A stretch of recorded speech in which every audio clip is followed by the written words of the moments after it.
మహాపరిశుద్ధుడు, మహాకరుడు, అద్వితీయ సత్యదేవుడు, మానవ దేవుడు, మార్పులేని దేవుడు, అల్పల అయోగ్యమైనటువంటి మనల్ని ప్రేమించి గడిచిన నెలంతా కాచి కాపాడి ఈ అక్టోబర్ నెల మొట్టమొదటి పునరుత్థానములకు తోడుకొని వచ్చిన సజీవుడైన మన ప్రభు అయిన యేసుక్రీస్తు వారి యొక్క ఘనమైన నామమునకు మహిమ కలుగును గాక. ఆమేన్. ఇప్పుడు వచ్చిన మీ అందరికీ మన ప్రభు అయినటువంటి యేసుక్రీస్తు నామములో నా ప్రత్యేకమైనటువంటి వందనాలు తెలియజేస్తున్నాను. Praise the lord. హల్లెలూయా. బైబిల్ను వారందరూ తెరిచి యోహాను సువార్త 6వ అధ్యాయం 37వ వచనాన్ని మనము ధ్యానిద్దాం. పరిశుద్ధాత్మ దేవుడు ఈ యొక్క అక్టోబర్ నెల, ఈ నెలకు ప్రభువు మనకి ఇచ్చినటువంటి వాగ్దాన సందేశము, వాగ్దాన వాక్యము యోహాను సువార్త 6వ అధ్యాయం 37వ వచనం.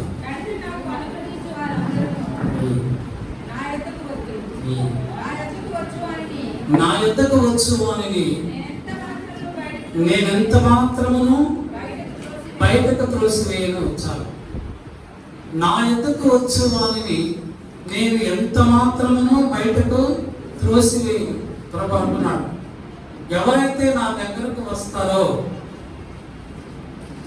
ఎంత మాత్రం కూడా వారిని బయటకు త్రోసివేయను అన్నాడు. ఈ వాక్యంలో ప్రాముఖ్యమైనది ఏంటంటే బయటకు త్రోసివేయను.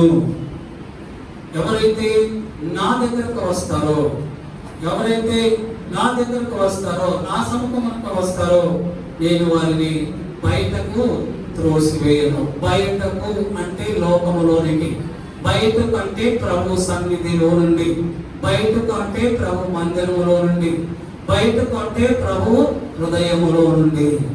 నా దగ్గరకు వచ్చిన వారిని నేను లోకములోనికి త్రోసివేయను. నా ఎద్దకు వచ్చిన వారిని నా సన్నిధిలో నుంచి నేను బయటికి త్రోసివేయను. మన ప్రభు త్రోసివేసేటువంటి దేవుడు. ఎవరైతే ఆయన దగ్గరకు వస్తారో, గమనించిన వాక్యం, ఎవరైతే ప్రభు దగ్గరకు వస్తారో వారిని అందరి గురించి ప్రభు చెప్పలా, అందరి గురించి ప్రభు చెప్పలా. ఎవరైతే ప్రభు దగ్గరకు వస్తారో, మరి మనం ప్రభు దగ్గరకు వస్తున్నామా? బాగా గమనించిన వాక్యాన్ని. నువ్వు ప్రభు దగ్గరకు వస్తే, ప్రభు దగ్గరకు వస్తే ప్రభు నేను బయటకు త్రోసివేయడు. నువ్వు ప్రభు దగ్గరకు రాకపోతే, ప్రభుకు దూరంగా ఉంటే నువ్వు అనుకుంటున్నావు నేను ప్రభు దగ్గరకు వస్తున్నాను, ప్రభు దగ్గరకు వచ్చాను అనుకుంటున్నావు. కానీ ప్రభు అనుకుంటున్నాడు, ఏంటి నా బిడ్డ నా దగ్గరకు రాలేదేంటి అంటున్నాడు ప్రభు. మనం అనుకుంటున్నాము ప్రభు నేను నీ దగ్గరకు వచ్చేసాను కదా మనం అనుకుంటున్నాం. ప్రభు అంటున్నాడు, ఏంటి వీళ్ళందరూ మీరు నా దగ్గరకు వచ్చామంటున్నారు, ఎక్కడొచ్చా రాలేదు కదా. ఎందుకు మనం ప్రభు దగ్గరికి వెళ్ళాము మనం అనుకుంటున్నాం. ప్రభు అంటున్నారు, ఎందుకు నా బిడ్డలు నా దగ్గరికి రాలేదని ప్రభు అనుకుంటున్నారు. ఎందుకంటే ప్రభు దగ్గరకు వెళ్ళడానికి ప్రభుకు నీకు మధ్య పాపము అనేటువంటి గోడ అడ్డుగా ఉన్నది. ఆ పాపం అనేటువంటి అడ్డు గోడగా నీకు ప్రభుకి ఉన్నంత కాలము కూడా నేను ప్రభు దగ్గరికి వెళ్తున్నాను ఊహించుకుంటున్నావు. భ్రమలో ఉన్నావు కానీ ప్రభు దగ్గరికి వెళ్ళడం లేదు. అందుకే ప్రభు మనల్ని చేర్చుకోవడం లేదు. అందుకే మనము ప్రభు సన్నిధి నుంచి బయటకు త్రోసివేయబడుచున్నాము. అందుకే ఇంకా మన జీవితాలు లోకములోనే ఉన్నాయి. ప్రభువులో వెలిగించబడడం వల్ల ఇంకా లోకములోనే ఉన్నాయి. ఎందుకంటే ప్రభు అయితే నా దగ్గరకు రండి, నేను మిమ్మల్ని లోకములోనికి త్రోసివేయను, నా దగ్గరే ఉంచుకుంటాను, నా సన్నిధిలోనే ఉంచుకుంటాను, నా కౌగిలిలోనే నేను మిమ్మల్ని భద్రపరుస్తాను, నా ప్రేమ మీకు ఇస్తాను అంటున్నాడు. కానీ మనం ప్రభు దగ్గరికి చేరలేకపోతున్నాం. ప్రభుకు మనకు మధ్యలో అడ్డుకోవడం ఒకటి ఉన్నది. ప్రభు అన్నాడు సమూయేలు, ఐ హావ్ రిజెక్టెడ్ హిమ్, నేను ఇతన్ని త్రోసివేశాను. సమూయేలు, నేను ఇతన్ని త్రోసివేశాను.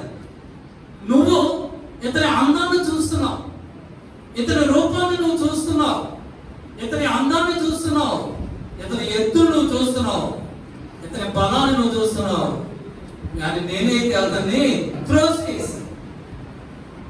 నేను అతను త్రోసివేశాను. నేను అతను లక్ష్య పెట్టడం లేదు. మనుషులు పై రూపమును లక్ష్య పెడతారు కానీ నేను మనుషులు పై రూపమును నేను లక్ష్య పెట్టను. నేను హృదయములను లక్ష్య పెట్టువాడను. నేను హృదయములను లక్ష్య పెట్టువాడను. 1వ సమూయేలు గ్రంథం 16వ అధ్యాయం 7వ వచనంలో ప్రభు మాట్లాడుతున్నాడు. సమూయేలుతో ఇలాగ సెలవిచ్చాను, అతని రూపమును అతని ఎత్తును లక్ష్య పెట్టకము.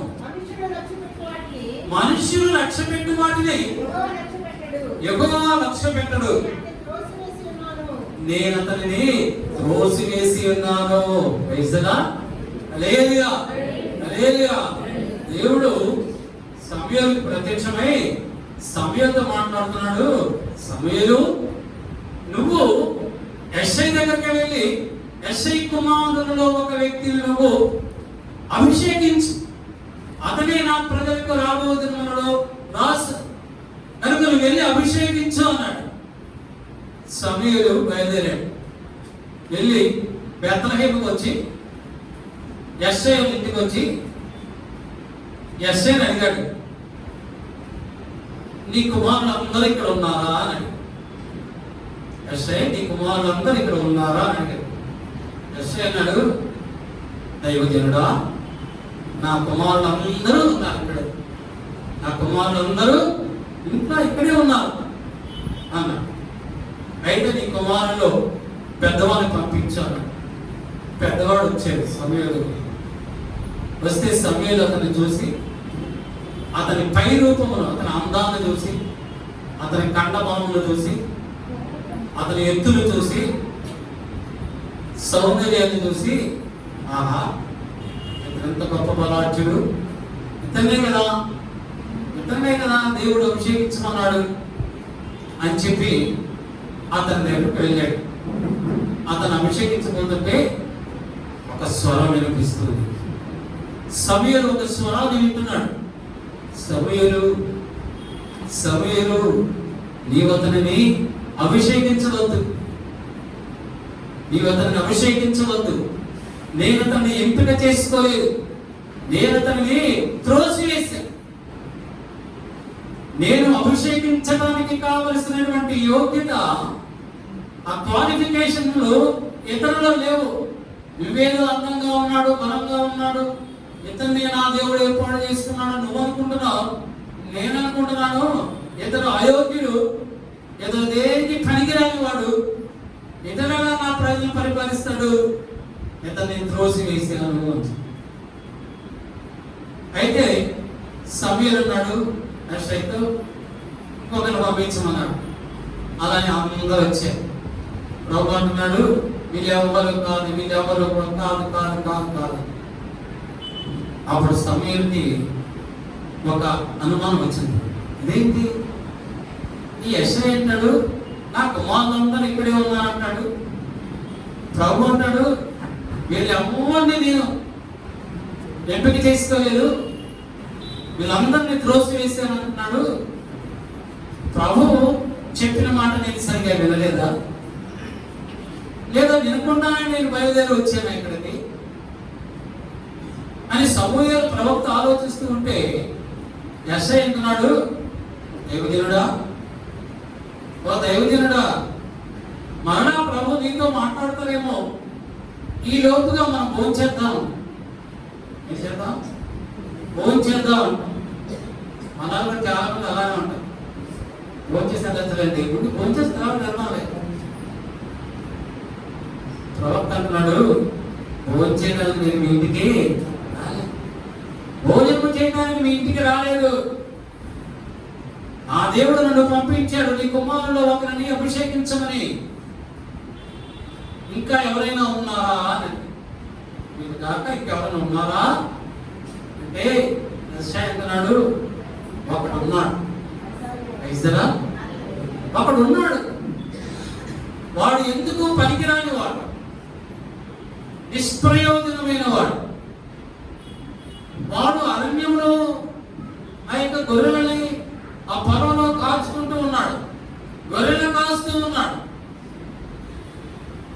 వీరైతే బలాఢ్యులు రాజుగారి దగ్గర సైనికులుగా ఉద్యోగాలు చేస్తున్నారు.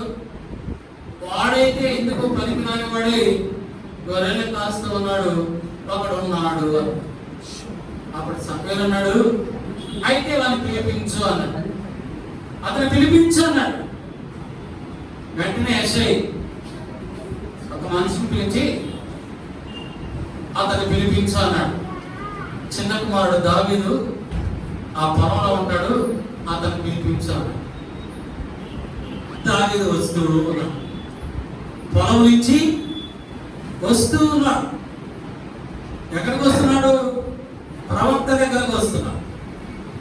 పొలంలో ఉన్నవాడు, లోకములో ఉన్నవాడు, విగ్రహారాధనలో ఆ పల్లెల మధ్యలో ఉన్నవాడు ప్రభు సన్నిధికి వస్తూ ఉన్నాడు. సమూయేలు దగ్గరికి వస్తూ ఉంటే సమూయేలు చూశాడు. సమూయేలు చూసి ఆ దావీదు యొక్క అవతారాన్ని చూసి, ఆ జుట్టు, ఆ చింపిరి జుట్టు, ఆ బట్టలు, ఆ మురికి చూసి ఇతన్నా దేవుడు ఏర్పాటు చేసుకున్నాడు, దేవుడు ఇతను పిచ్చేళ్ళాలన్నాడు, ఇతన్నా ఏర్పాటు చేస్తున్నాడు అని మనసులో అనుకుంటూ ఉంటే ప్రభు అంటున్నాడు, సమూయేలు నేను ఏర్పాటు చేసుకున్నవాడు ఇతడే. ఇతనే నేను ఏర్పాటు చేసుకున్నవాడు. ఇతను అభిషేకించు. నువ్వు పై రూపాలు చూస్తావేంటి? అతను కట్టుకున్న వస్త్రాలు చూస్తావేంటి? అతని అందాన్ని చూస్తావేంటి? అతని జుట్టు చూస్తావేంటి? నేను అతని హృదయాన్ని చూస్తాను. నాకు హృదయం కావాలి. నేను హృదయం లక్ష్య పెట్టేవాడు.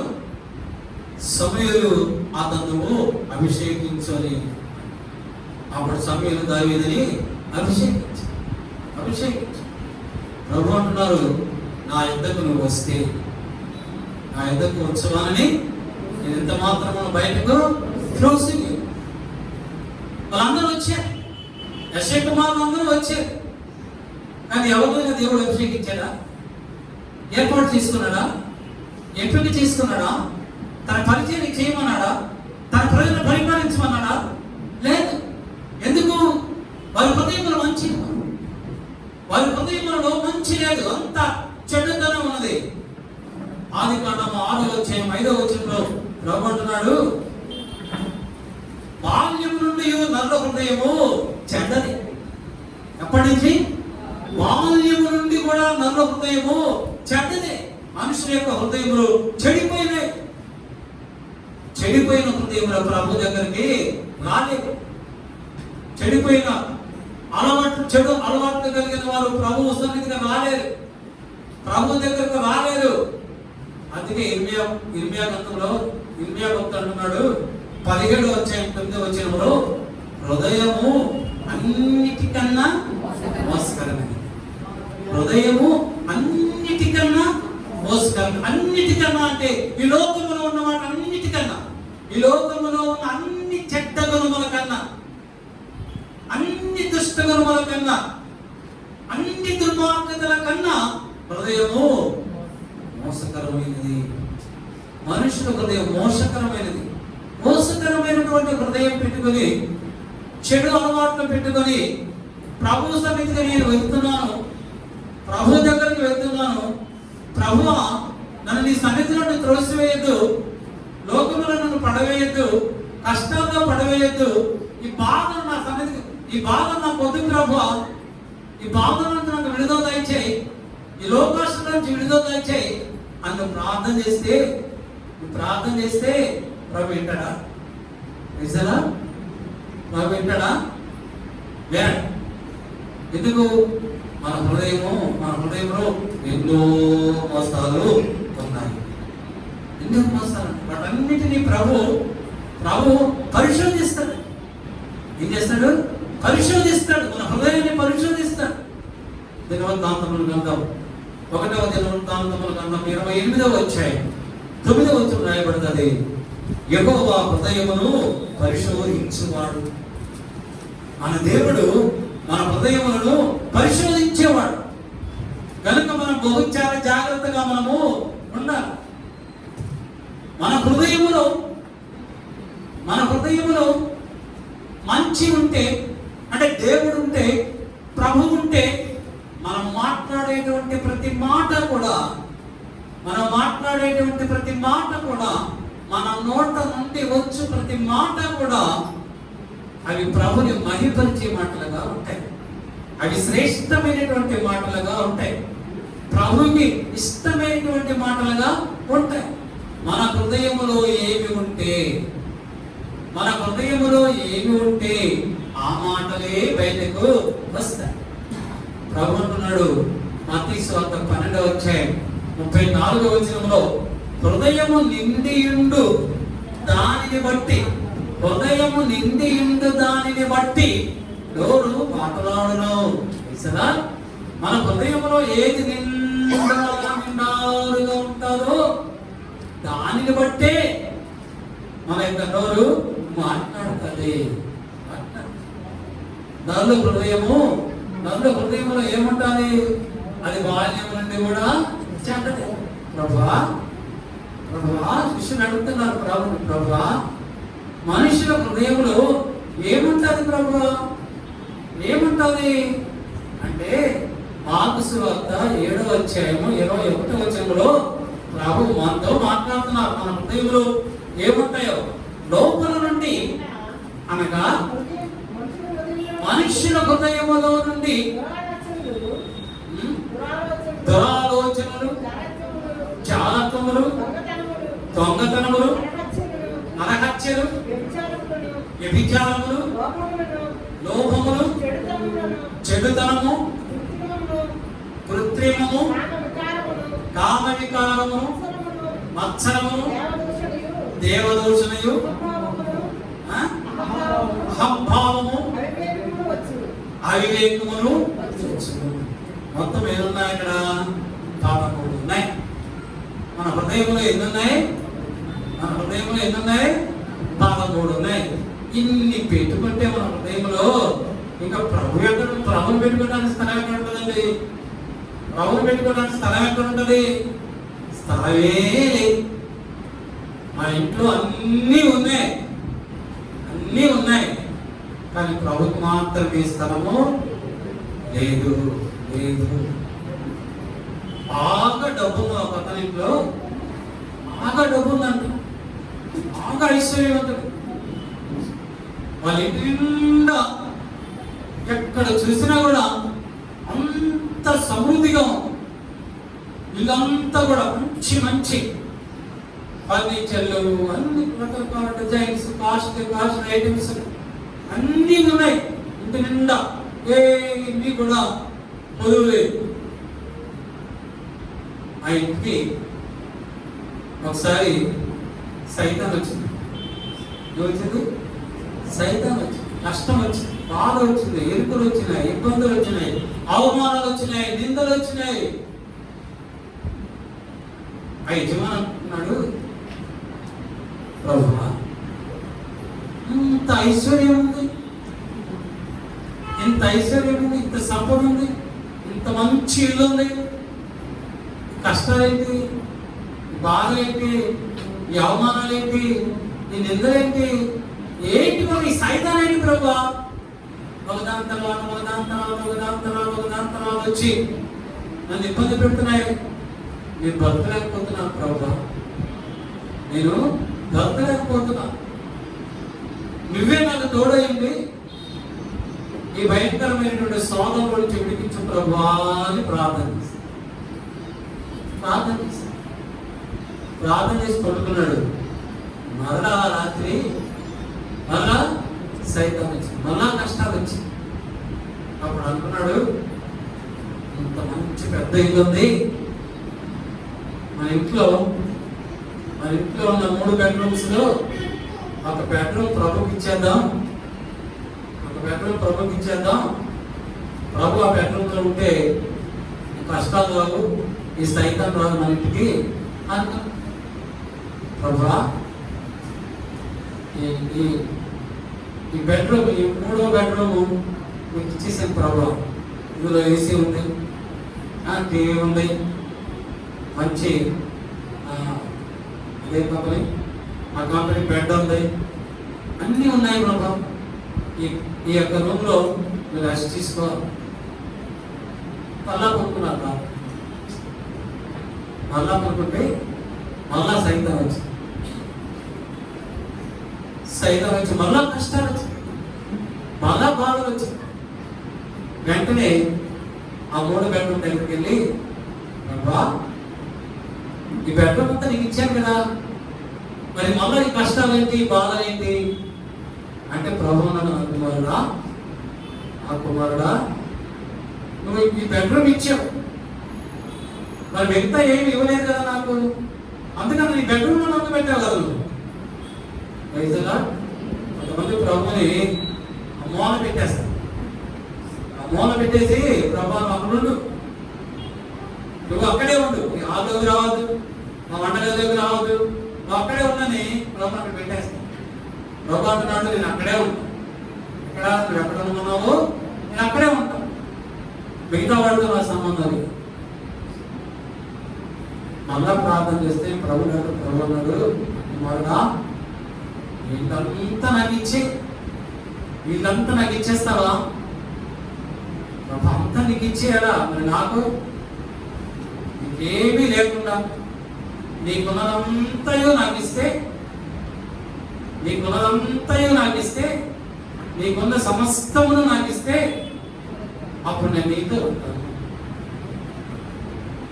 అప్పుడు ఆ యజమానుడు అన్నాడు, ప్రభా నా సమస్తము నీదే,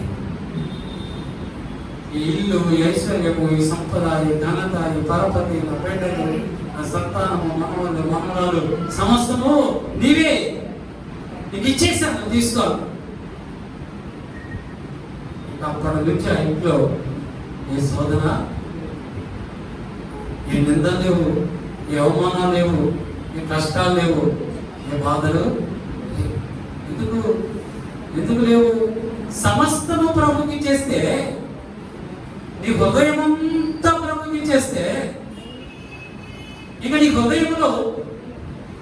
హృదయంలో నిలిచి ఉండడానికి, స్థిరంగా ఉండడానికి, ఈ 13 రకములైనటువంటి దుష్క్రియలు, చెడ్డ లక్షణములు నీ హృదయంలో ఉండడానికి స్థలమేది? ఇవన్నీ నీలో ఉంటే ప్రభుకు స్థలము లేదు. ప్రభు నీలో ఉంటే వీటన్నిటికి కూడా స్థలము ఉండదు. వీటన్నింటినీ తీసివేయాలి. అప్పుడు తీసివేసుకొని ప్రభు దగ్గరకు వస్తే, ప్రభు అంటున్నాడు, నా ఎద్దకు వచ్చు వాళ్ళని నేను ఎంత మాత్రం బయటకు రుసివేయను. అలాగా ప్రభు సన్నిధికి మనం రా.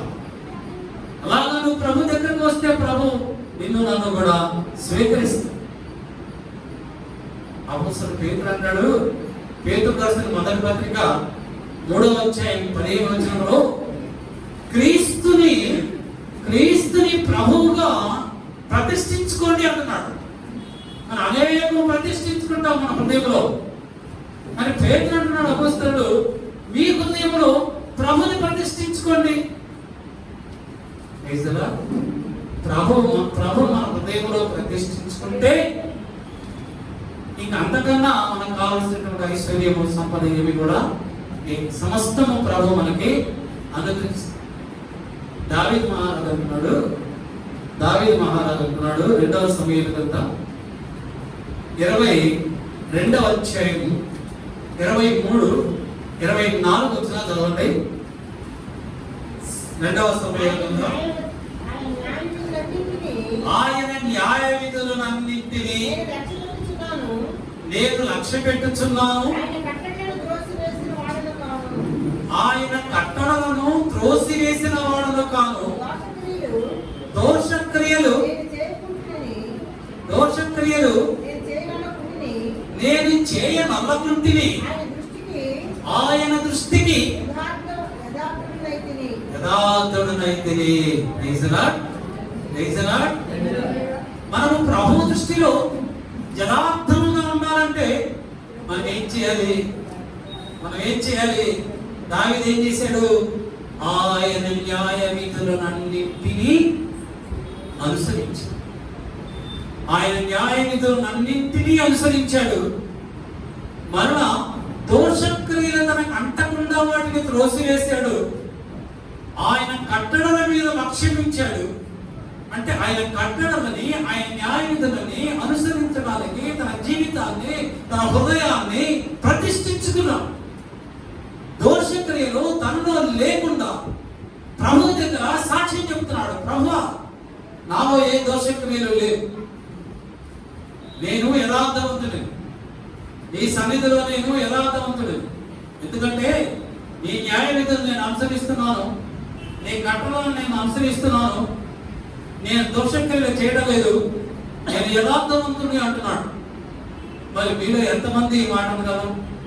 ఇస్తారా? ప్రభు సన్నిధిలో ఉన్న ప్రభుతో ఈ మాట అనగలరా మీరు? ప్రభువా, నేను యథార్థవంతుని, ఆయన బ్లేమ్లెస్, నేను యథార్థవంతుని. ఎందుకంటే ఈ న్యాయవిధుల ప్రకారం నేను నడుస్తున్నాను, ఈ కట్టలని నేను అనుసరిస్తున్నాను, నాలో ఏ దోషము లేదు, నేను యథార్థవంతుడిని అని అనగలవా? అంటే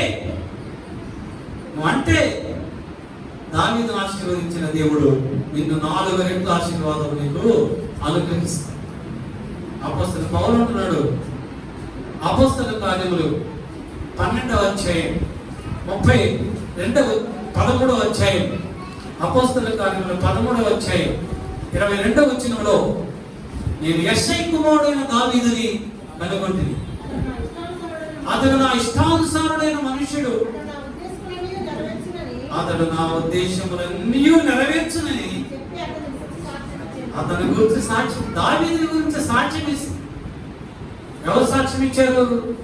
మనుషులు కాదు, తన దగ్గర పనిచేస్తున్న పనివారు కాదు, సేవకులు కాదు, తన భార్య కాదు, సకల సృష్టికి ఆది సంభూతుడైన వాడు, తాను ఏర్పాటు చేసుకుని ఎంపిక చేసుకున్నటువంటి దావీదు గురించి, ఒక మనుష్యుని గురించి సాక్ష్యం ఇస్తున్నాడు. నేను యెష్షై కుమారుడైన దావీదు నేను కనుగొంటిని, అతడు నా ఇష్టానుసారుడైన మనుష్యుడు. ఎందుకు దేవునికి ఇష్టానుసారుడైన మనుష్యుడిగా ఎంచబడ్డాడు దావీదు? ఎందుకు ఎంచబడ్డాడు? నా ఉద్దేశములన్నీ అతడు నెరవేర్చును. ఇది దేవుడి సాక్ష్యం. ఆ ఉద్దేశాలన్నీ నెరవేరుస్తాడు కనుక అతడు నాకు ఇష్టానుసారుడు, అతడు నాకు ఇష్టానుసారుడైన వాడు, నేను అతను ఎంపిక చేసుకున్నాను. దావీదు యథార్థవంతుడు.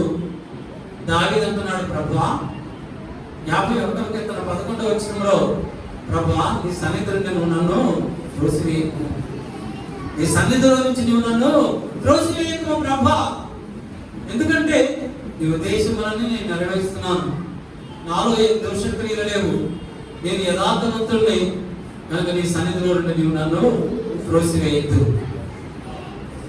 రాజుల మొదటి గ్రంథం 15వ అధ్యాయం 4వ వచనంలో దేవుడు యెహోవా దావీదు గురించి సాక్ష్యం చెప్తున్నాడు. దావీదు హిత్తీయుడైన ఊరియా సంగతి యందు తప్ప తన జీవిత దినములన్నీ యెహోవా దృష్టికి యథార్థముగా నడుచుకొనుచు, యెహోవా అతనికి ఇచ్చిన ఆజ్ఞలలో దేని విషయమందును తప్పిపోకుండెను. ఒక్క విషయంలో మాత్రమే దావీదు తప్పు చేశాడు. దేవుడే చెప్తున్నాడు, దావీదు చేసిన ఒక్క తప్పును గురించి చెప్తున్నాడు. ఆ ఒక్క తప్పు నేను క్షమించాను. ఎందుకు క్షమించాను అంటే, దావీదు నా సన్నిధిలో ఉపవాసం ఉండి అన్నపానములు మానివేసి నా సన్నిధిలో, నా సముఖంలో సాష్టాంగపడి కన్నీరు కార్చి ప్రార్థన చేశాడు కనుక దావీదు చేసినటువంటి పాపమును నేను క్షమించాను. దావీదు జీవితకాలంలో ఏ పాపమును చేయలేదని దేవుడు ఒక నరుణ్ణి, ఒక మనుష్యుని గురించి సాక్షి చెప్తున్నాడు. అటువంటి వారు మాత్రమే ప్రభు దగ్గరకు రాగలరు. ప్రభు అంటున్నాడు దావీదు గురించి, దావీదు, నువ్వు నా ఎద్దకు వచ్చావు, నేను నిన్ను త్రోసివేయను. నువ్వు నా ఎద్దకు వచ్చావు, నా సన్నిధికి వచ్చావు, నా సముఖంగా వచ్చావు, నేను నిన్ను త్రోసివేయను.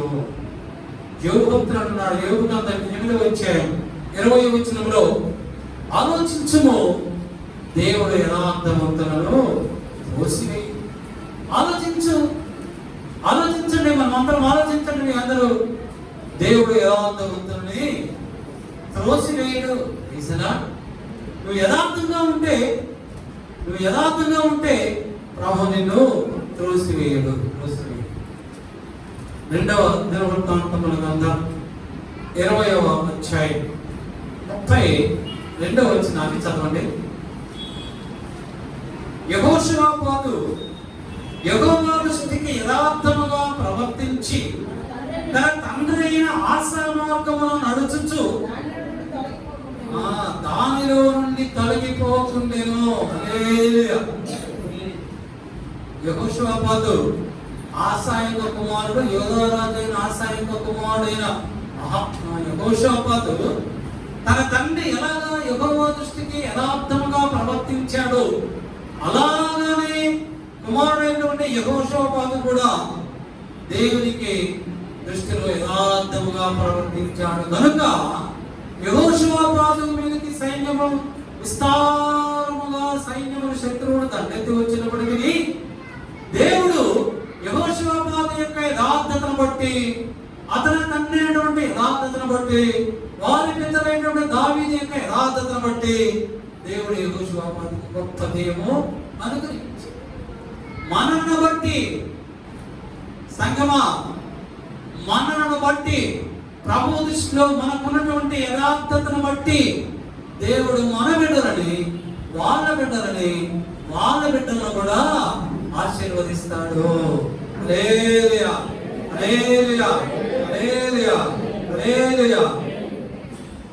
ఆయన దృష్టిలో మనం యథార్థంగా లేకపోతే సంగమా, యథార్థంగా లేకపోతే పర్వాలేదులే అని అనుకోకండి. మన ప్రభువు ఊరికే చూస్తూ ఉండేటువంటి దేవుడు కాదు. మనం యథార్థంగా ఉన్నామా లేదా అని ఆయన ప్రతి క్షణము కూడా మనం చూస్తూనే ఉన్నాడు. చదవండి, యెషయా గ్రంథం 22వ అధ్యాయం 19వ వచనం చదవండి.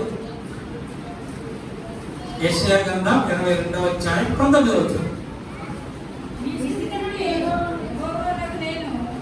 నీ స్థితి నుండి యెహోవానగు నేను నిన్ను తొలగించెదను, నీ ఉద్యోగము నుండి ఆయన నిన్ను త్రోసివేయును. ఏం చేస్తాడు ప్రభు? నీకు ఏ స్థితి అయితే ఇచ్చాడో, దేవుడు నీకు ఇచ్చినటువంటి ఉన్నతమైనటువంటి స్థితి, దేవుడు నీకు, నీ బిడ్డలకు, నీ సంతానములకు దేవుడు ఇచ్చినటువంటి ఉన్నతమైనటువంటి స్థితిలో నుండి ఏమంటున్నాడు? నిన్ను తొలగించి వేస్తాను. దేవుడు నీకు ఇచ్చినటువంటి స్థితి, ఆ ఉన్నతమైనటువంటి స్థితి, ఆ ఉన్నతమైనటువంటి ఉద్యోగం, లేదా ఉన్నతమైనటువంటి అధికారం, ఉన్నతమైనటువంటి వ్యాపారం, ఉన్నతమైనటువంటి పలుకుబడి, ఏదైతే దేవుడు నిన్ను ప్రేమించాడో, నీవు ఆయన దృష్టిలో యథార్థముగా లేకపోతే ఏమంటున్నాడు? ఇచ్చినదంతయు తొలగించి వేస్తాను. మళ్ళా ఇంకో మాట ఉంటుంది, చదవండి.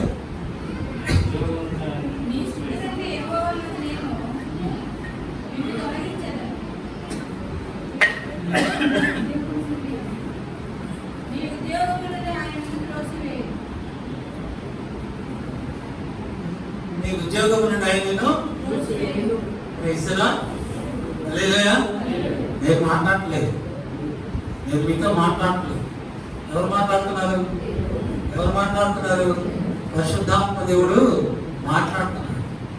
ప్రభు మనకిచ్చినటువంటి ఆ ఉన్నతమైనటువంటి స్థితి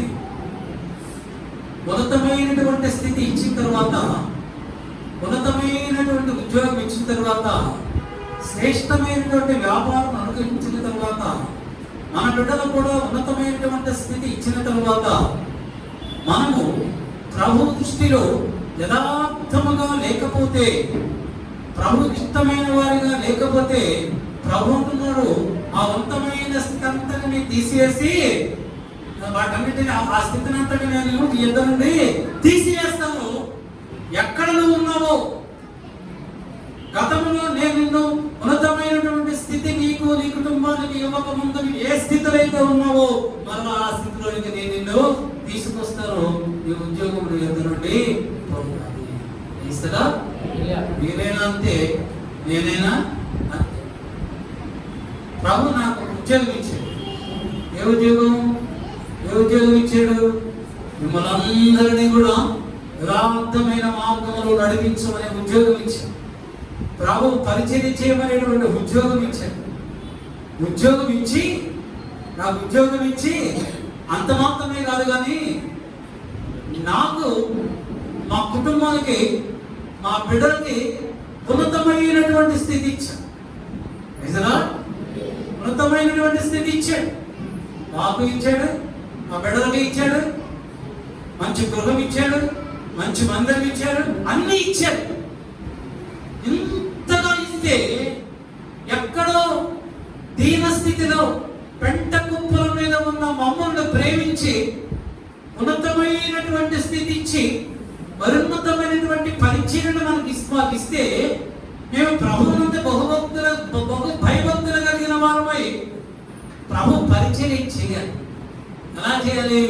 యథార్థముగా పరిచయం చేయాలి, నమ్మకంగా పరిచయం చేయాలి. అప్పుడు మాత్రమే దేవుడు మాకు ఇచ్చినటువంటి ఉన్నతమైనటువంటి స్థితిని మా బిడ్డలకి, వాళ్ళ బిడ్డలకి తరతరములు కూడా ఇస్తాడు.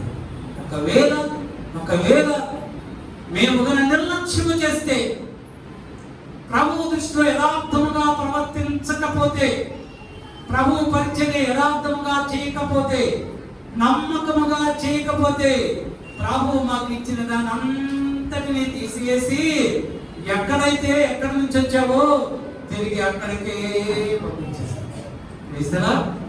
లేదుగా ఎప్పుడు మీరు కనుక ప్రభునందు గొప్ప భయభక్తులు కలిగి మనము ఉంటారు. సొలొమోను మహారాజు అంటున్నాడు, సామెతల గ్రంథం 18వ అధ్యాయం 20, సామెతల గ్రంథం 5వ అధ్యాయం 12-13 వచ్చిన చదవండి. సామెతల గ్రంథం.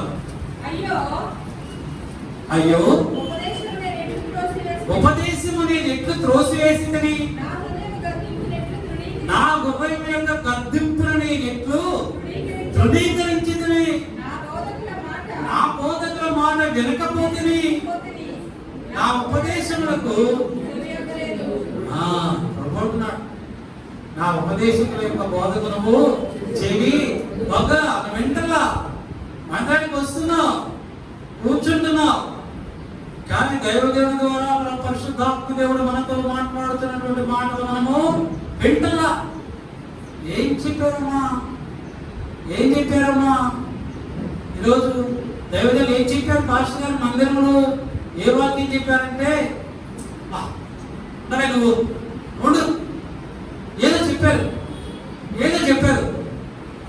నాకు గుర్తురాట్లా. నువ్వేంటి నేనే టెన్షన్లో ఉంటే నువ్వు టెన్షన్ పెడతావు. ఏదో చెప్పారులే, ఏదో ప్రతిదైనట్టు మాట్లాడతావు. వింటున్నావా? అయ్యో ఉపదేశము నేను ఎట్లు త్రోసివేసి ఉన్నతమైనటువంటి స్థితిలో, హీనమైనటువంటి స్థితిలోనికి మళ్ళా స్థితిలో వచ్చిన ఆ హీన స్థితిలో ఉన్నప్పుడు ఎంతో బాధపడుతుంది. దైవజనులు చెప్పినటువంటి వాక్యములు వినకుండా ఆ ఉపదేశమును నేను ఎందుకు నిర్లక్ష్యం చేశాను? నేను ఎందుకు త్రోసివేశాను? నా హృదయంలో గద్దింపును నేను ఎందుకు తృణీకరించాను?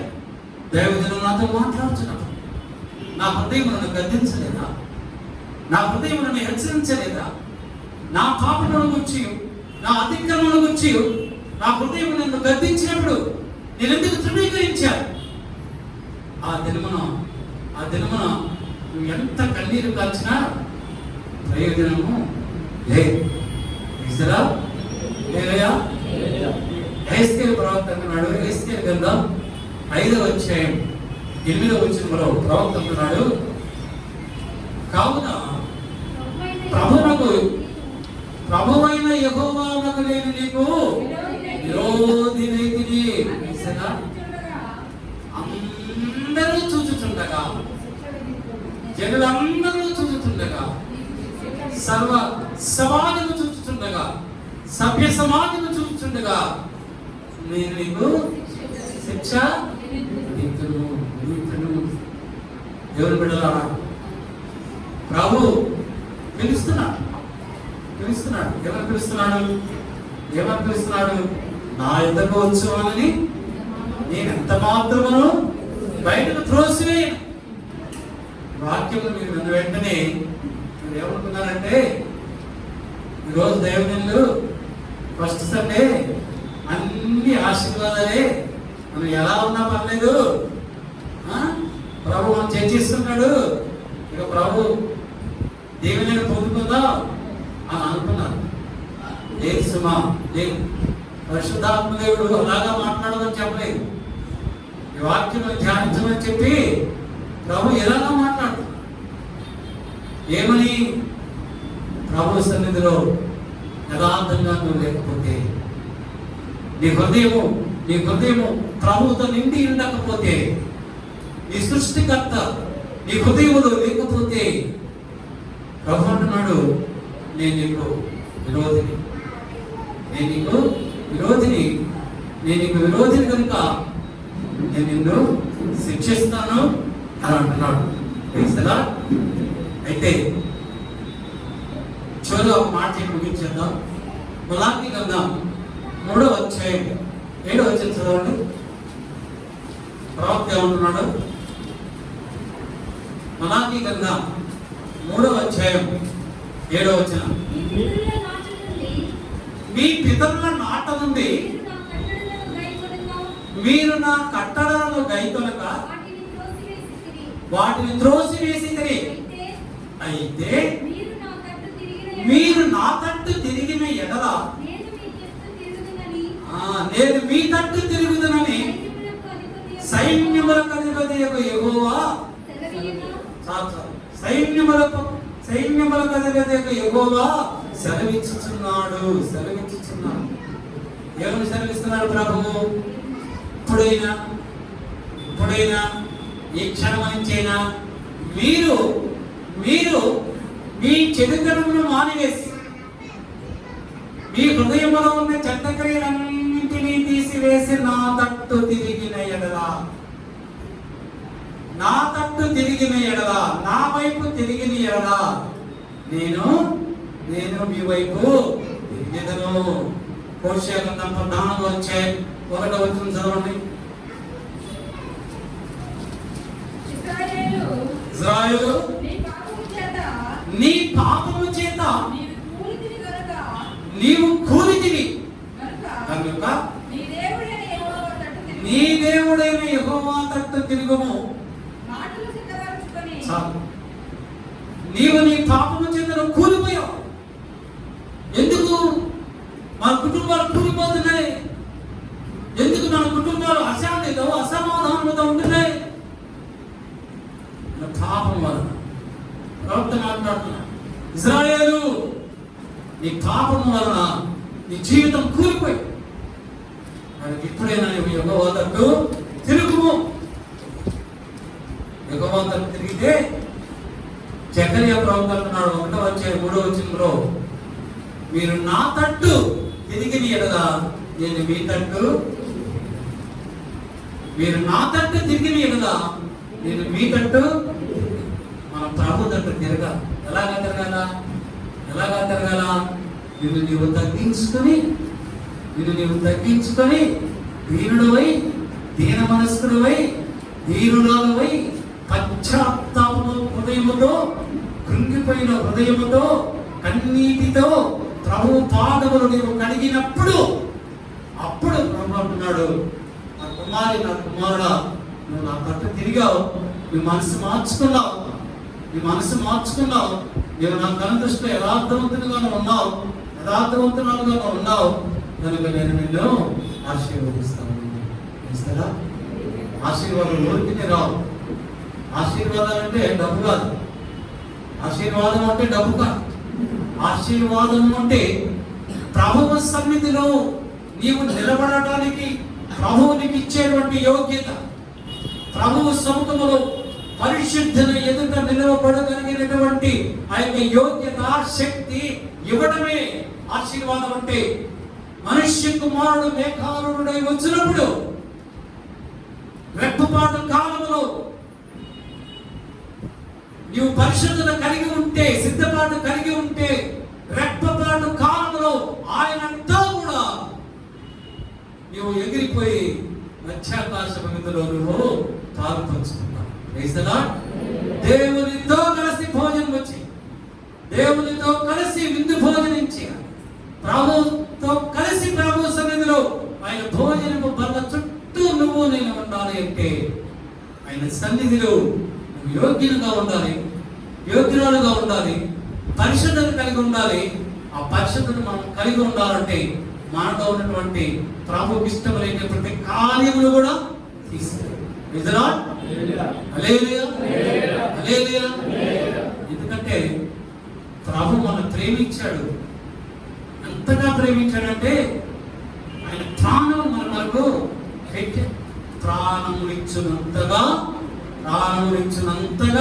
ప్రేమించాడు. ఇంకంతకంటే ప్రేమించగలిగిన వాడు పైన ఆకాశం ఉంది కానీ, భూమి మీద కానీ, పాతాళం ఉంది కానీ లేని.